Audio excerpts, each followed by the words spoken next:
আসসালামু আলাইকুম তোমরাগুলো কেমন আছেন মই তোমাগুলো দোয়া এবং আল্লাহ পাকে অশেষ রহমতে আলহামদুলিল্লাহ অনেক ভালো আছেন। এখন হঠাৎ করিয়ে দেখো কালকে মোর রাইতের মধ্যে এক বড় ভাই ফোন করিয়ে কয় কালকে সকাল 8টার মধ্যে রেডি হয়ে আসবো আমরা রাজীবপুর রৌমরি দই খাওয়ার সর বেরবাজ যাবো সবাই মিলিয়ে। এখন অনেক সিনিয়র পার্সন যেহেতু ফোন করছে এখন আমি বলছিলাম ঠিক আছে অনেক বড় বড় মানে যে কোনো জায়গার মধ্যে দুই বড় বড় ভাই ব্রাদার সাথে যান তাহলে কোনো সিনিয়র থাকে না, যত কিছু বিপদ আপদ হোক না কেন আমার উপর দিয়ে যাবে। সেই জন্য আমি সকালে ঘুম থেকে উঠিয়ে কিন্তু আসছি আসার পরে এখন দেখো এই যে সর মানে গাড়ি কিন্তু আমরা ওখানে থুয়ে যাবা নিচ্ছি। এই যে দেখবেন সাদা পাঞ্জাবি করে ওখানে হচ্ছে আমার কি তাওই হয় এবং খালু হয়। এখন মোর বাপের জন্মে কিন্তু মই এই 34 বছর বয়সে মোর জীবন আমি এত দূর হাঁটাও নাই। মোক কি করছে জানেন, মোক করছে কোনো ব্যাপার নয় আমরা খালি 2 ঘন্টা নৌকের মধ্যে থাকবো তারপরে কিন্তু যাবো নৌকে 2 ঘন্টার মধ্যে যা পৌঁছিমো।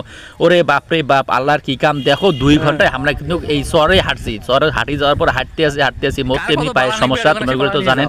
কিছুদিন আগত মোর পায়ের মধ্যে তার কাটা হাঁটছিল সেই পা কোনায় আল্লাহ ঠিক হয় নাই, তারপরে মুই ঘুরে ঘুরে হাঁটতে নিয়েছি কিন্তু মোর অনেক কষ্ট হবা নাইছে। দেখো না দুইটা ব্যক্তি আছে, এই যে ব্যক্তিটা দেখবেন না এনার নাম হচ্ছে আসাদুজ্জামান আসাদ আর এক না ভাই আছে আব্দুর রহিম। এই দুইজন আর যে হাঁটতে অবস্থা খারাপ এমার হচ্ছে ভুড়ি কোনা আগজ যায় এমরা মানে আল্লাহ যে কতবার ডাকেছে তার হিসাব সারা বুঝছে এখানে দেন। এই যে দেখবেন না নালগিঞ্জি পরা ওরে বাপরে বাপ একেবারে ভারতের মিঠুন চক্রবর্তী মতো করে হাঁটতে নিয়েছে এমন লম্বা চেহারা যেমন ওরে বাপরে কি হাঁটনি। পরে আমরা এবার কই ভাই তোমরা তো মিঠুন চক্রবর্তীকে ফেল করে ফেলাবেন। এখন দেখো তার মধ্যে কিন্তু মুই মাঝে মাঝে কী করাম জানেন এমার সাথে আমি তাল মিলে পানা সে দড়ি যান।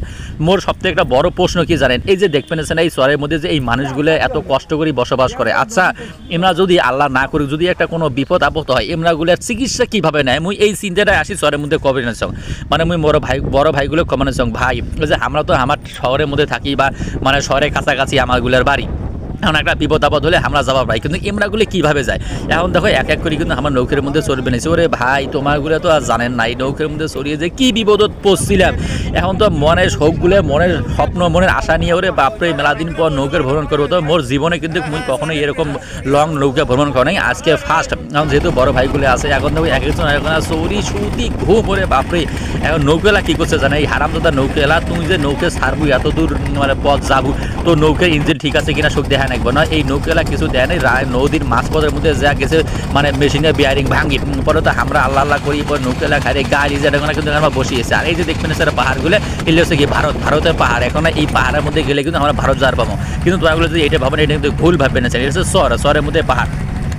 তারপরে এখন দেখো অনেক কষ্টের মধ্যে কিন্তু আমরা যা যে জায়গার মধ্যে যাবার চাচ্ছি মানে ঘুরবে যাবার চাচ্ছি সেই জায়গার মধ্যে যা পৌঁছেছি কিন্তু পৌঁছে যে আসবেন নয়। যে জায়গায় আমরা চলছি 9টার সময় নৌকে আমাকে পৌঁছে দেওয়ার কথা আছে 11টায়, সেই জায়গায় নৌকেলা পৌঁছে দিয়েছে আমাকে বেলা 3টায়। তারপরে আমরা দেখো আল্লাহ রহমত এনা ঘুরিয়ে বেড়ার পরে 5টার সময় নৌকের মধ্যে চলছি আমাকে পৌঁছে দেওয়ার কথা 7টায়। আল্লাহ বিপদ দিলে কিছু তো আর করার নাই। এখন নৌকের ফিরে আবার নদীর মাঝের মধ্যে আসিয়ে গেছে নৌকের তেল শেষ হয় মানে কি মেশিনের তেল শেষ হয়। লাস্টে নৌকেলা দিয়েছে 500 নামে সেখান দিয়ে আমরা হাঁটিয়ে আসছি। তো আজকের এই ভিডিও তোমাদের কাছে কেমন হয়েছে সেটা অবশ্যই কমেন্ট করে জানাবেন এবং ভালো লাগলে অবশ্যই শেয়ার করে দেবেন।